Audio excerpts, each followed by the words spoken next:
Hello everyone, welcome to the lecture number 2 of gRPC for ASP.NET Core.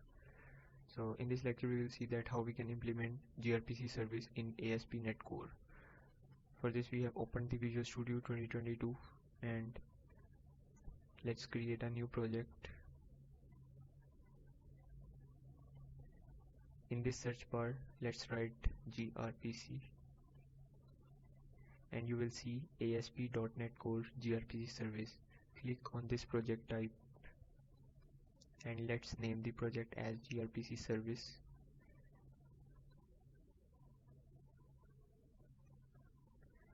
And I have .NET 8 version, so we will continue with it.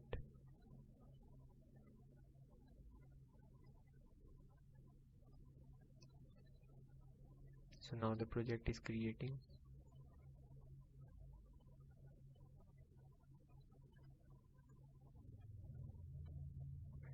So now the project is created and we can see on the folder structure that there is a protos folder and a services folder. In the protos folder we define the service, and in the services folder we extend these services. As you can see that we have extend the service that we have defined in the proto file. So now we will create our own gRPC service. For this purpose we have to create a model first.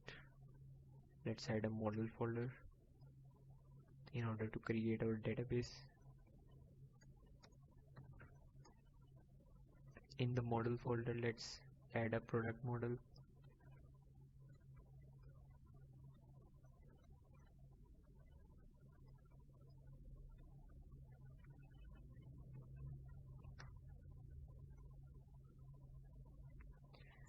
Now we have added the product model. Let's add the properties in the model. First of all we have ID.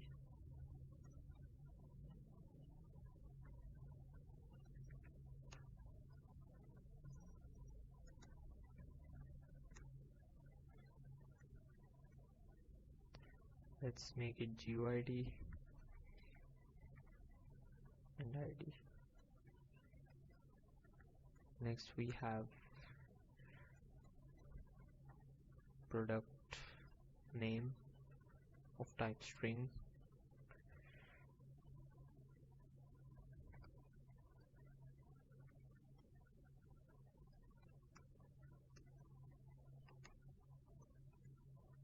Then we have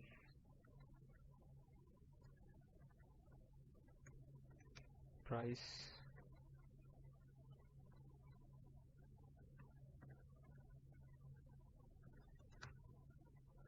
Then we have quantity.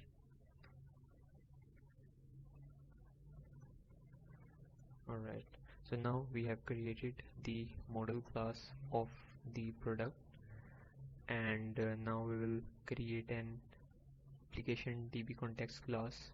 So before creating application DB context class we have to install a couple of packages to use entity framework core.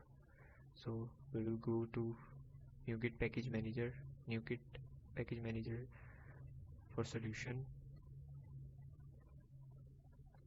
and we will browse entity framework.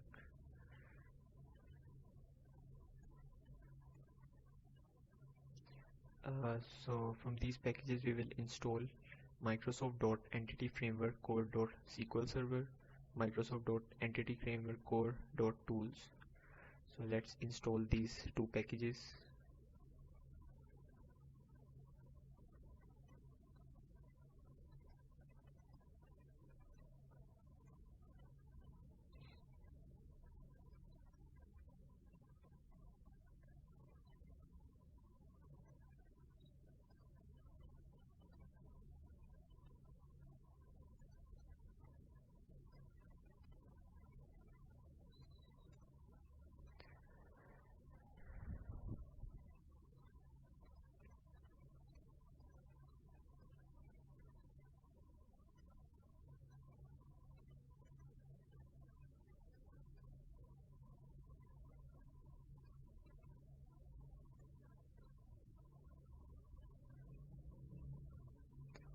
So now both the So now both the package are installed. So we will go and create our data folder in our solution.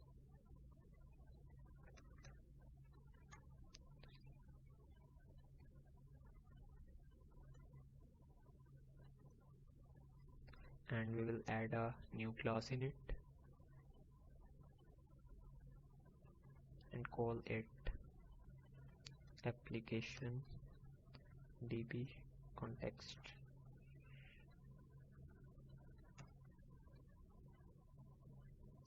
And we will inherit this from db context class.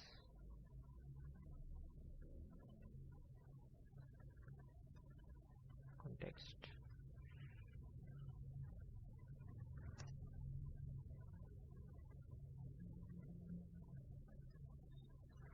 So now we have added a namespace, and in this we will create the constructor and a db set of type products.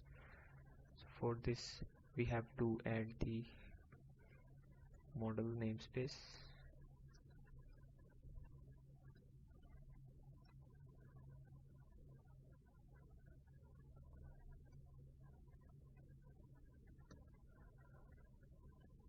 So now we have created the application db context class. Now we have to add the connection string. You can get the connection string from your database, from SQL Server Object Explorer.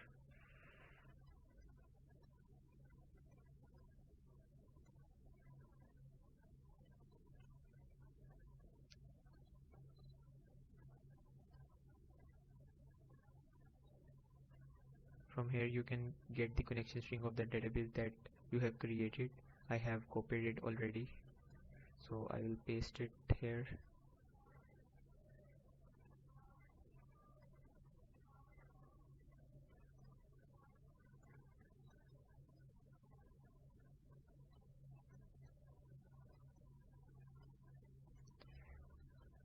Connection string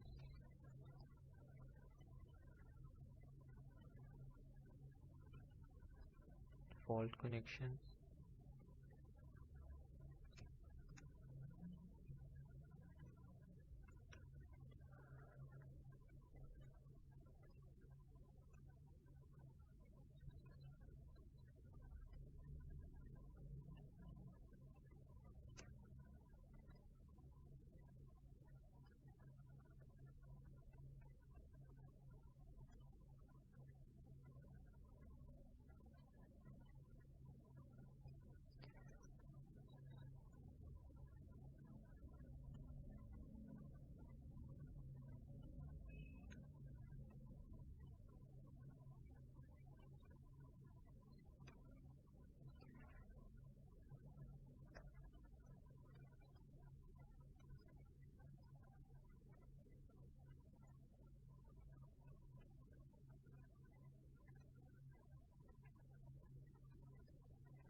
Alright, so I have pasted the connection string in the app settings.json file. Now I will go in program.cs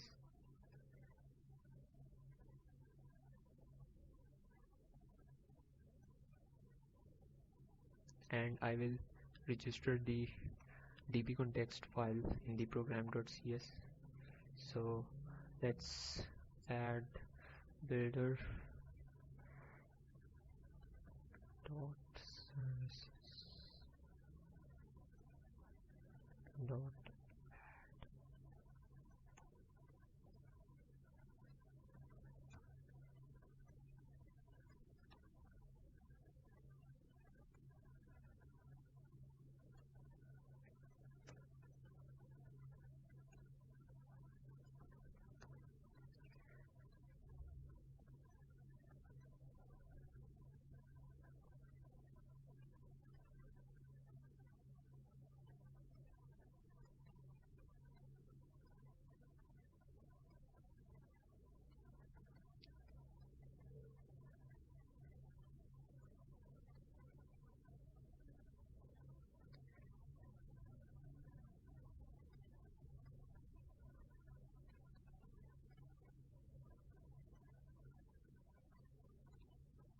So now I have registered the application DB context in the program.cs file. So go to package manager console, write command add migration. Let's name this migration as initial migration.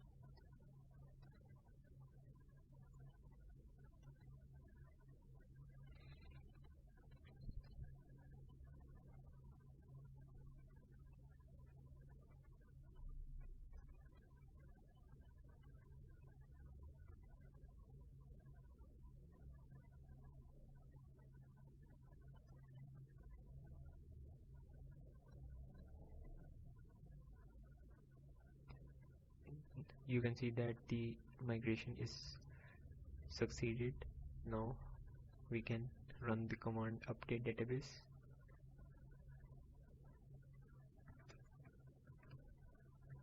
So that our database and table is created.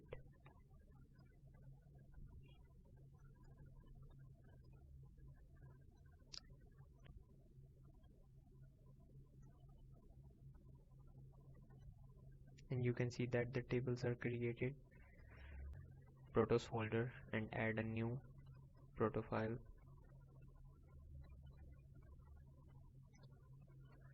We will search the proto here, proto buffer file, and we will name it as product.proto. Let's name the piece. Alright, so now our proto file is created. So we will define the service as service products,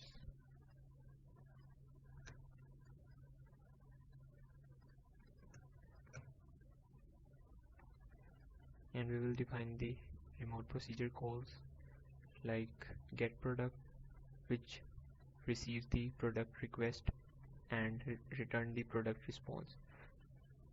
Similarly, we will create the add product. Similarly, we will do it for update and delete. Alright, now we have defined our service, and now we will define what these messages will look like. So message add product request,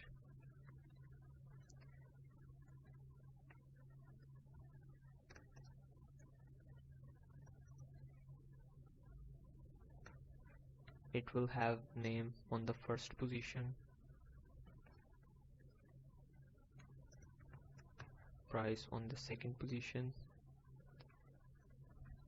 and quantity on the third. The add product response will provide us only the ID.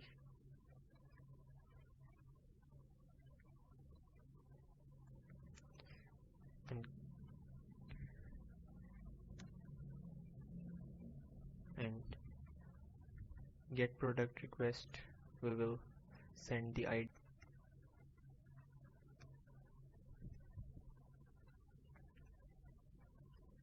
And in the response of the get product request, we will get the whole product object.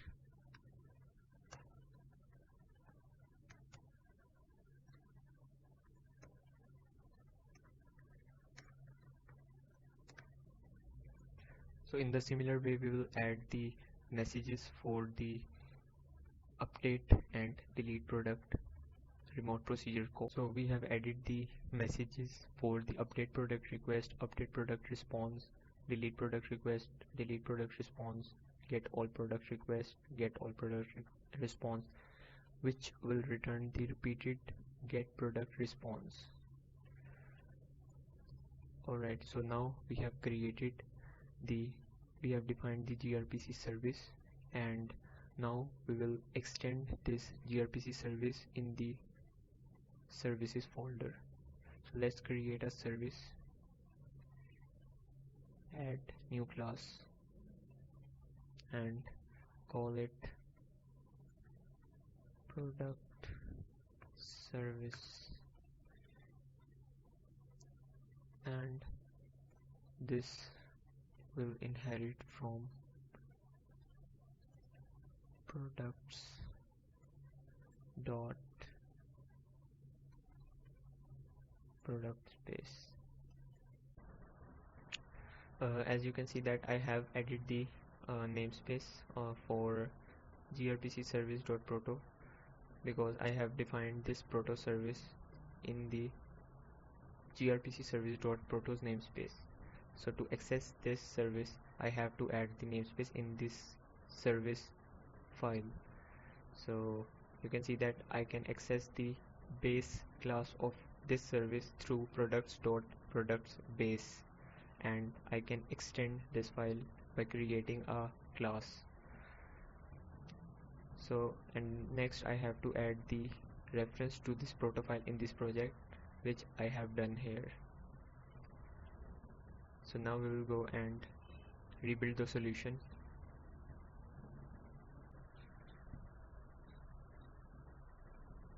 So the rebuild is succeeded. Now we will create the constructor and inject the application DB context in it.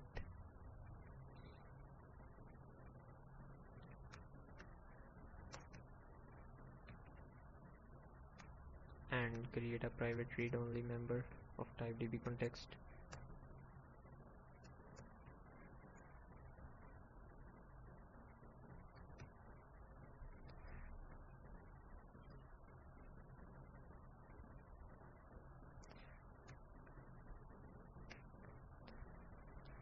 Alright, so we have defined 5 remote procedure calls in our proto file. So we have to override this 5 remote procedure calls in our C# service.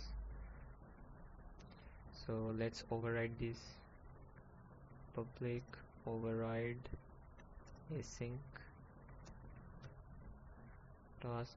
So the return type of, let's say, first remote procedure call is add product response. So we will write add product response, and the method name is add product, which receive add product request, and there is a default parameter with each call is server call context.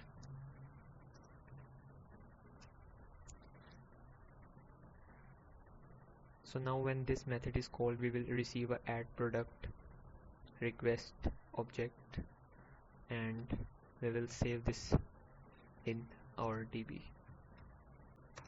So let's create a new product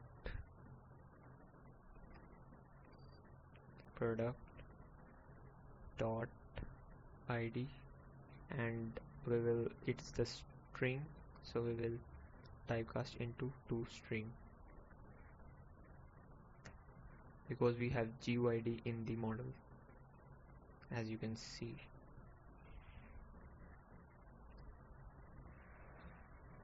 So this was our add product function. So now we will override another method.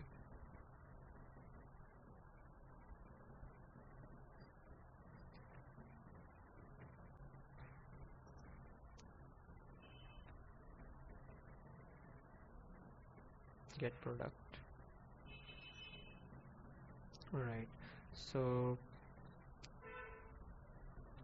we will get the product from the database. So let's get it. Product equal await db context dot products dot find async. So we have GUID in our database, GUID dot try parse request dot id.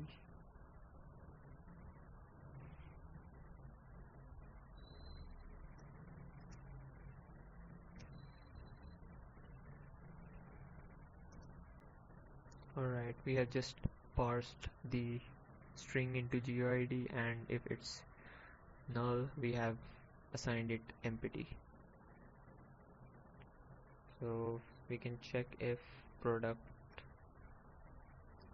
is null.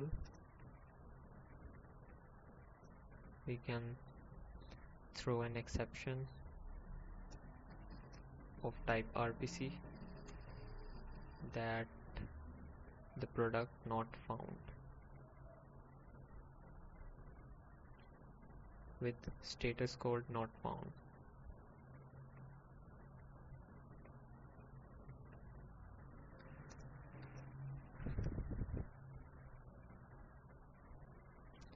Now we have find the product from the database. We will return the getProduct response object.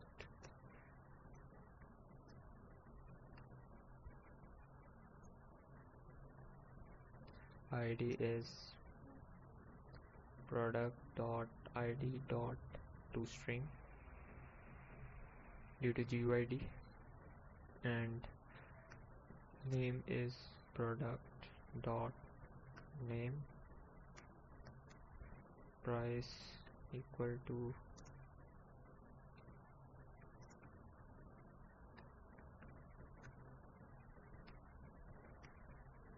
and quantity equal to product dot quantity. So this will be our getProduct response.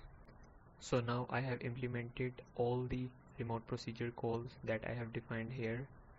Two of them I just did before, and you can see that update product. So it is receiving update product request as an parameter and returning update product response, and we are getting the product from the database, updating it and calling the products.update function of the DB context and saving the changes and returning the update product response, which contains the ID of the updated product. And if we have some error, we are throwing an exception. Similarly, delete product, we are getting the product from the database.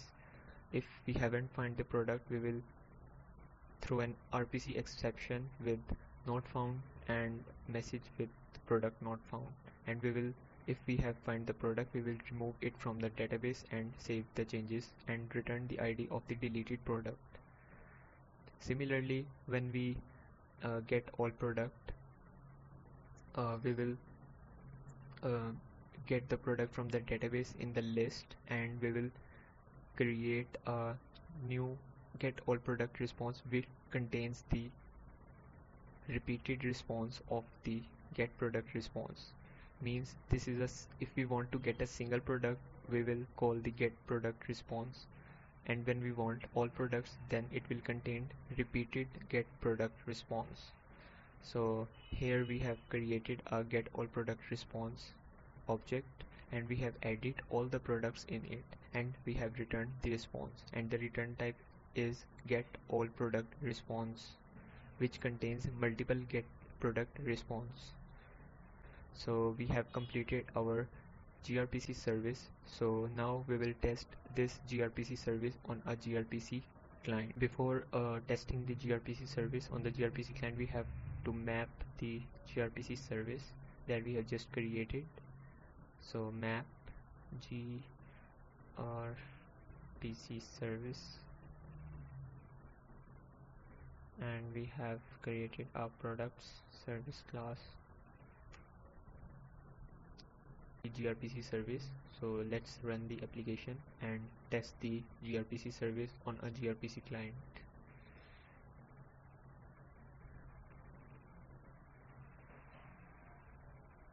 While it's running, let's open the tool to test the gRPC service, which is Postman. Our application is running, so let's open Postman and create new request.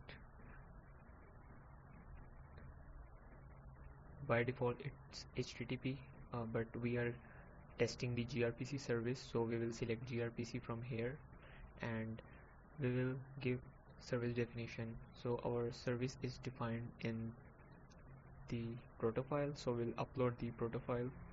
Let's import a proto file folder and product.proto. Import as API, create a new API, product service.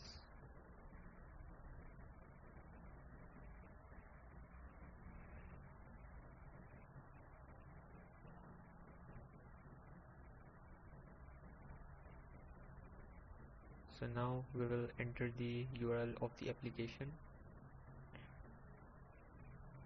which is this in the Postman. And now you can see that all the remote procedure code that we have defined in the proto file are showing here. So let's get all products and invoke it.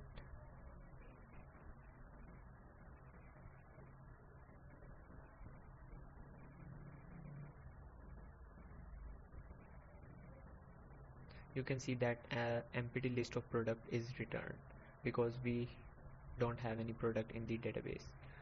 So let's add a product. To add a product, we have to compose a message. You can see that name equal to, let's say, phone, mobile phone, and price is 1000, quantity, let's say 1.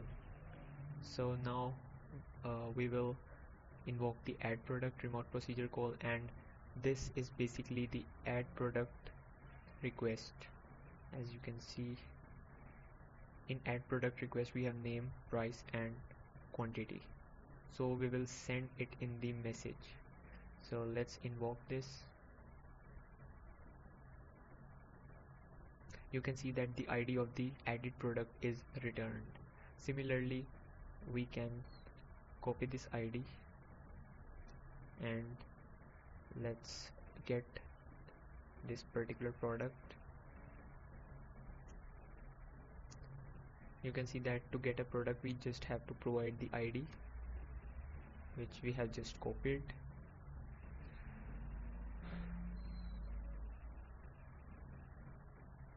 As you can see that the complete product is returned.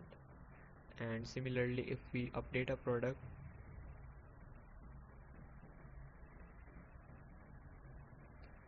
we have to provide the updated name, let's say laptop, and price is, let's say, 5000, and quantity, let's say 2.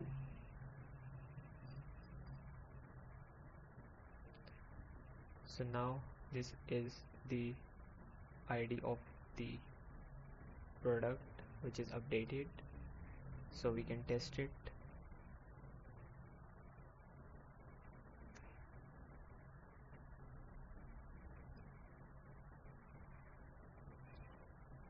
As you can see that our product is updated. Now let's test the delete product as well.